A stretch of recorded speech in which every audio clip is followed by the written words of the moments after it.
अस्सलाम वालेकुम। आज का हमारा टॉपिक है मिलर इंडिसेस। मिलर इंडिसेस एक ऐसी मैथमेटिकल नोटेशन है जबकि एटॉमिक प्लेन्स और डायरेक्शंस को क्रिस्टल में ज़ाहिर करती है। यूँ कहें कि अगर मैंने यहाँ पर एक यूनिट सेल बनाया है तो इस यूनिट सेल में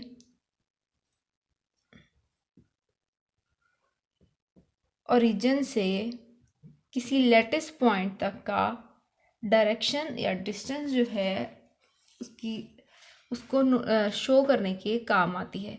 सेकेंडली, ये ओरिजिन से किसी प्लेन को रिप्रेजेंट करने या किसी प्लेन की ओरिएंटेशन बताने के लिए भी इस्तेमाल होती है। तो हम नेक्स्ट पढ़ते हैं कि सबसे पहले कि मिलर इंडिसेस को इस्तेमाल करते हुए किसी लेटेस्ट पॉइंट की डायरेक्शन को किस तरह से निकालते हैं।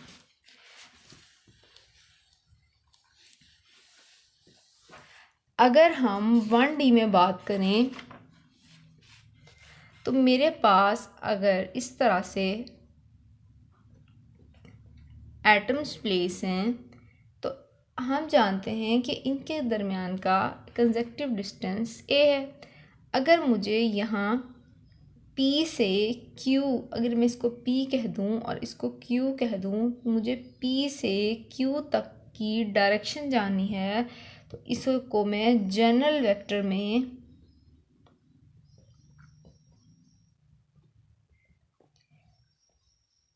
इस तरह से लिख सकती हूँ। यहाँ पर a जो है वो लैटिस पैरामीटर है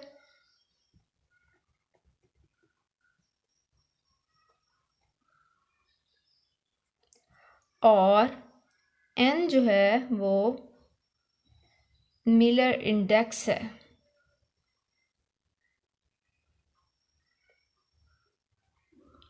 तो यहाँ पर 1, 2, तो r की value from P to Q जो हमारे पास आएगी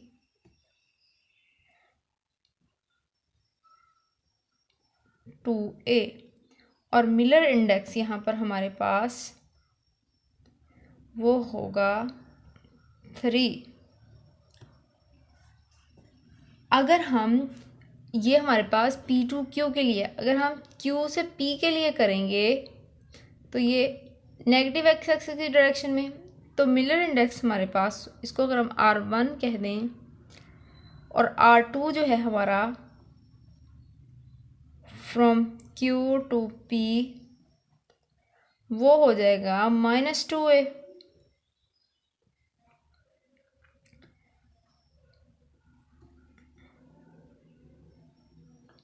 तो मिलर इंडेक्स को हम नेगेटिव नहीं बल्कि ऊपर बार की फॉर्म में लगाकर जो है वो शो करते हैं।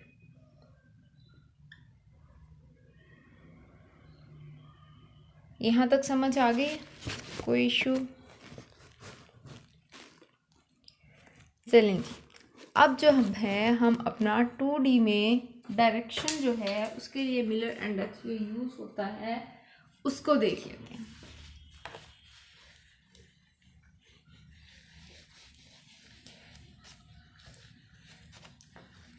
ये 1D और 2D बेसिकली आपकी अंडरस्टैंडिंग डेवलप करने के लिए है। अगर यहाँ पर मैं एक 2D प्लेन के लिए लेटेस्ट पॉइंट ड्रा करूँ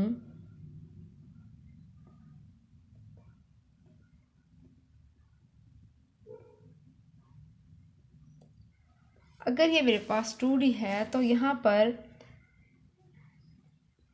दो डायरेक्शंस हैं, दो एक्सिस हैं, तो हमारे पास लैटिस पैरामीटर्स भी दो आ जाएंगे। तो हम अपनी जनरल इक्वेशन को कुछ इस तरह से लिख सकते हैं।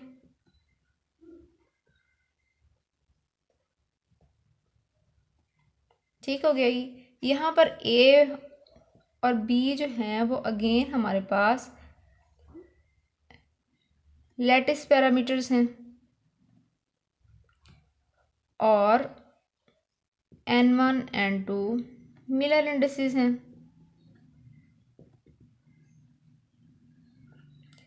अगर मुझे अब यहाँ से इस पॉइंट से इस पॉइंट तक का मिलर इंडिसेस निकालना हो, इसको मैं P कह दूँ, इसको मैं Q कह दूँ,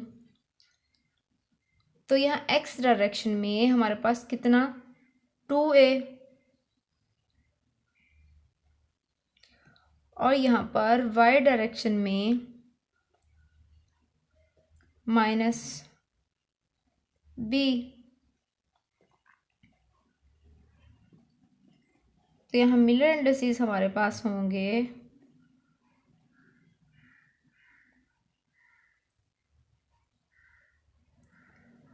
2 और 1 बार। ठीक है जी।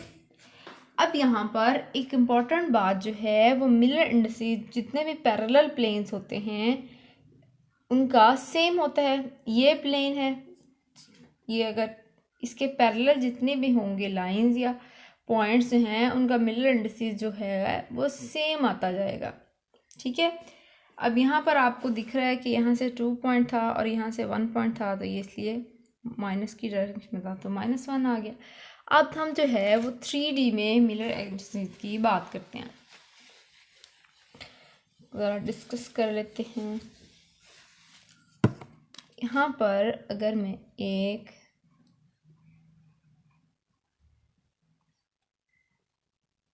ये हम डायरेक्शन के लिए किए हैं कर,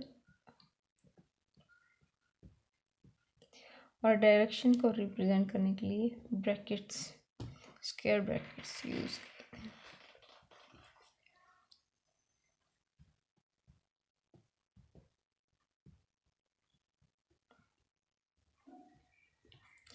इसके लिए जिस तरह से हमारे पास 3 डायरेक्शन में हैं तो हमारे पास 3 ही जो हैं एक्सिस हैं, तो 3 ही पैरामीटर्स आ जाएंगे। तो हम इसका जनरल फार्मूला कुछ इस तरह से लिख सकते हैं।